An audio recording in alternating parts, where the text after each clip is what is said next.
Pois é, aqui estamos mais uma vez com você, dando prosseguimento à óptica geométrica. E é um prazer estar com você mais uma vez. Eu sou o professor Isaac Almeida, do Sistema Mackenzie de Ensino. Nesta aula de agora, nós vamos falar sobre um fenômeno chamado de reflexão da luz. A luz, ela vai incidir em um determinado sistema e voltará para o mesmo meio de onde saiu. Então presta atenção. O que na realidade vai definir a reflexão é a volta deste raio de luz para o mesmo meio de onde ele foi gerado, isto é, de onde ele partiu.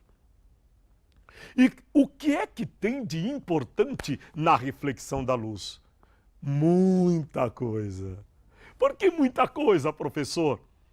Se porventura nós não tivéssemos reflexão da luz, como eu lhe expliquei lá em Fundamentos, lá nos conceitos básicos, nós não conseguiríamos enxergar os objetos, porque eles se fazem ver graças à reflexão da luz que sobre ele incide.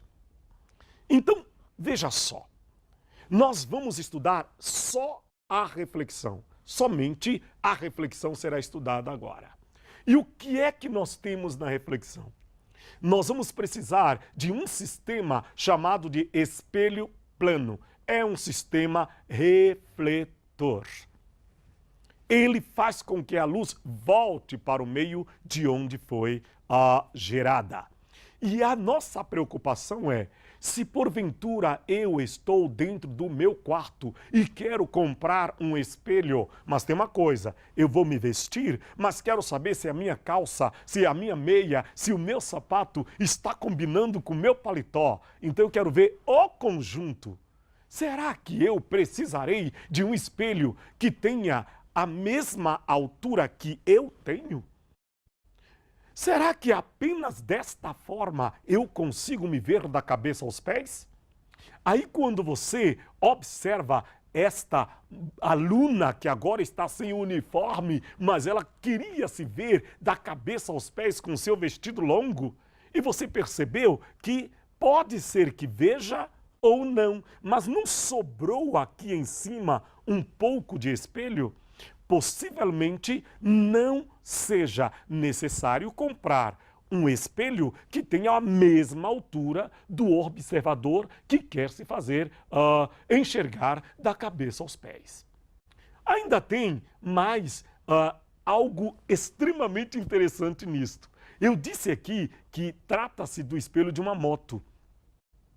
Como é que no espelho de uma moto eu vejo um enorme caminhão? Óbvio que o caminhão não tem este tamanho, mas como eu consegui abarcar todo o caminhão? Seria este espelho um espelho plano? Acredito que não.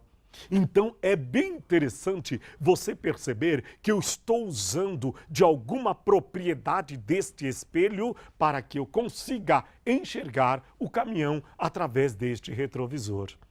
Agora, vamos lá. Olha que interessante, esse aqui é um caminhão antigo, tinha apenas um retrovisor de cada lado. Ele é lindo, né? Mas só serve para coleção hoje. Na realidade, nos mais modernos, você tem mais de um retrovisor. E isto é muito interessante. E é muito importante você saber qual destes espelhos seria um espelho plano e qual seria um espelho esférico ou côncavo. Isto é importante estudarmos na reflexão. Agora, ainda temos espelho de garagem. Quando aquele rapaz que toma conta da entrada e da saída de transeuntes e também de pessoas que moram no condomínio, você já percebeu, se mora em prédio, que lá existe o porteiro olhando através de espelhos? Aquele espelho que ele olha e vê a entrada de 1, 2, 3 carros até, é um espelho plano ou é um espelho convexo? E este espelho que é grande, ele fica...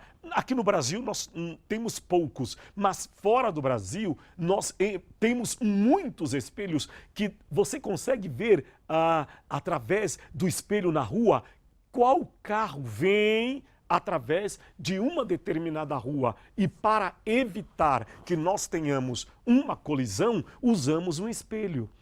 E aí eu lhe pergunto, seria plano? É côncavo? É convexo? Não é? E agora, eu preciso fazer uma maquiagem. O ator precisa fazer a maquiagem.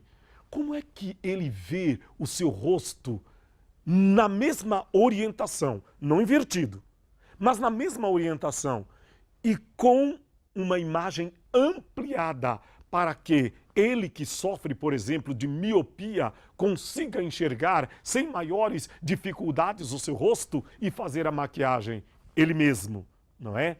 É possível? Sim. E este espelho seria plano, côncavo, convexo, não é?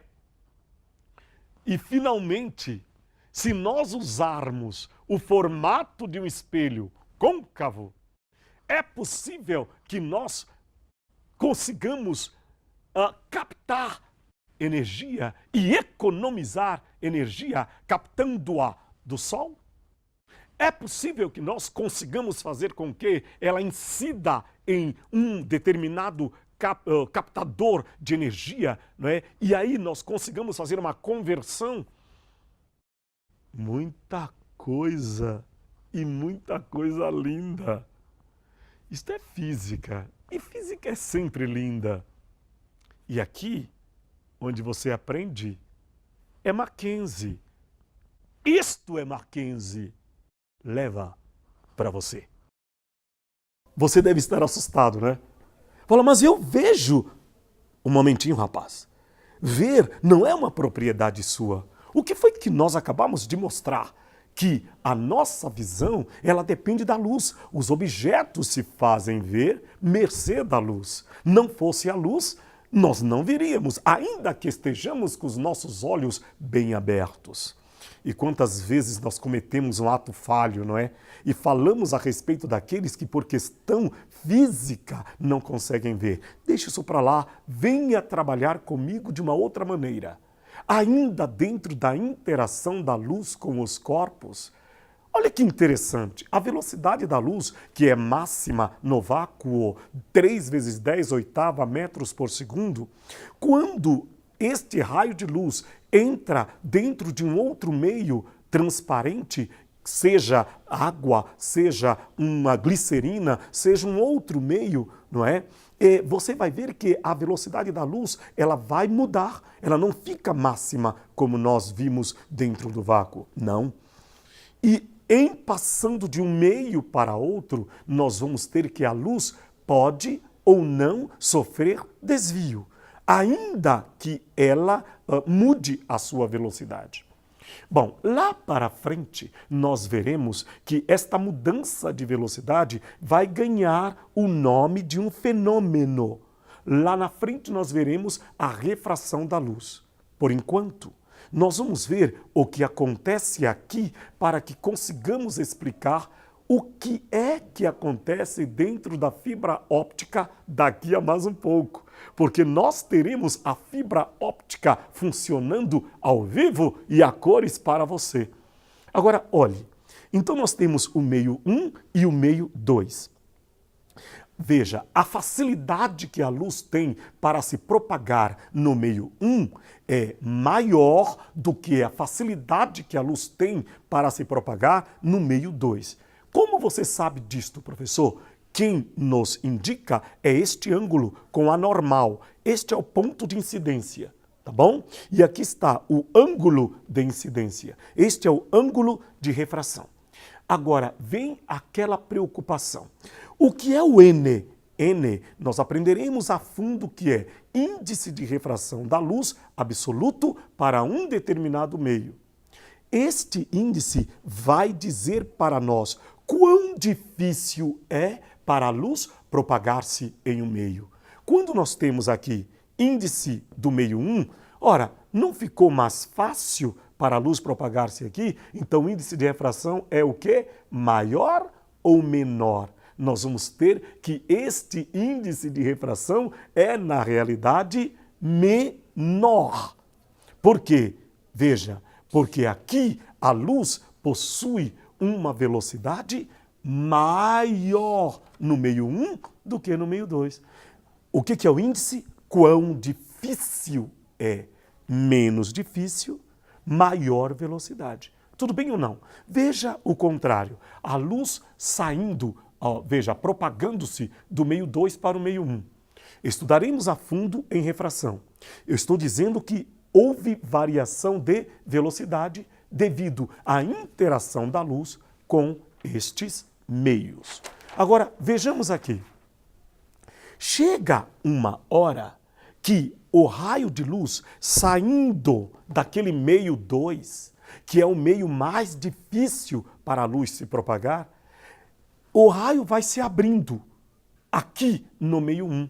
Mas por quê? Você se lembra que nós acabamos de dizer que o índice de refração do meio 1 é o quê? Menor do que o índice de refração do meio 2?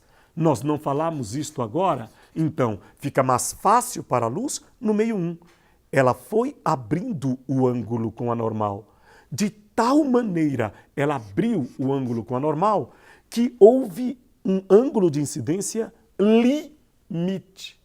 Quando chegou neste ponto de incidência, nós então tivemos entre o raio refratado e a nossa normal um ângulo de 90 graus.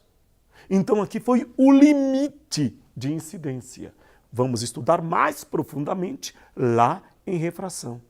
Por que nós viemos aqui? Por que nós chegamos aqui? Para mostrar que qualquer raio que incida com um ângulo de incidência maior do que o limite, não passará. Ele voltará. Com o mesmo ângulo que ele incidiu, ele vai voltar para o meio de origem. Isto é o que chamamos de reflexão total. Nada de luz passou, toda a luz se refletiu. É justamente a reflexão total que acontece dentro da fibra óptica. Aqui está uma fibra óptica. Estas duas linhas paralelas, elas representam a fibra óptica para nós. Aqui está, tá vendo? Esta é a fibra óptica. Pronto, olha aí, esta é a fibra óptica. E agora, professor, sai a informação daqui. Olha, a nossa informação sai daqui, tá? E aí, ela entra na fibra óptica e incide aqui, ó. Mas este ângulo é grande, é o ângulo limite ou acima do limite. Vai sofrer reflexão total. Bate aqui, ó. Tá vendo? E aqui, professor, vai sofrer reflexão total outra vez. Olha lá, ó. Reflexão total de novo. Você tá vendo? Reflexão total mais uma vez. Reflexão total mais uma vez. Então você está sentindo que este raio sofre infinitas reflexões totais até que vem sair a informação do outro lado. Vejam, esta informação, ela não saiu de dentro da fibra óptica. Você aqui coloca uma informação e ela sai lá e com uma velocidade altíssima. Este é o segredo, este é o mistério da fibra óptica, que você vai ver agora, ao vivo. E a cores? Ao vivo não vai ser, mas você vai ver a cores, tá bom? Agora, no experimento que nós vamos fazer. Observe direitinho, esta é a parte teórica. Olha a parte prática. Então, é interessante que nós façamos aquela ligação do que nós acabamos de ver lá na lousa interativa. Porque nós havíamos dito da refração da luz e também dissemos que dentro da fibra óptica estava existindo, por causa do ângulo de incidência da informação, da luz, estava existindo aquele fenômeno da reflexão total. Isto é, a informação a luz, a informação luminosa, não saía da fibra óptica, não pelas laterais, mas saía pela ponta da fibra óptica. Então você agora vai observar que as pontas, elas estão absolutamente iluminadas, trazendo a informação que recebeu lá do outro lado. Percebe? Veja. Então essa informação foi recebida lá na ponta, pela fonte de luz. Agora, olha do lado aqui. Perceba que nesta lateral não existe de maneira nenhuma a iluminação. Então, o que é que está acontecendo dentro da fibra óptica, que foi a nossa primeira pergunta no início da apresentação desta aula? Nós dissemos que a fibra óptica trazia uma informação de uma ponta a outra. E tínhamos a curiosidade de saber o que estava acontecendo dentro dela. Olha que informação interessante, não é? Porém, agora nós estamos concluindo experimentalmente que há sim a reflexão total dentro da fibra óptica e a luz não sai pela lateral, mas vai se refletindo totalmente dentro dela de uma ponta, a que recebeu o aviso, a que recebeu a informação, até a outra ponta que recebeu esta informação. Então veja, olha, nós temos numa ponta a informação recebida pela fibra óptica, na outra ponta a informação transmitida pela fibra óptica. Este é o segredo. Reflexão total da luz.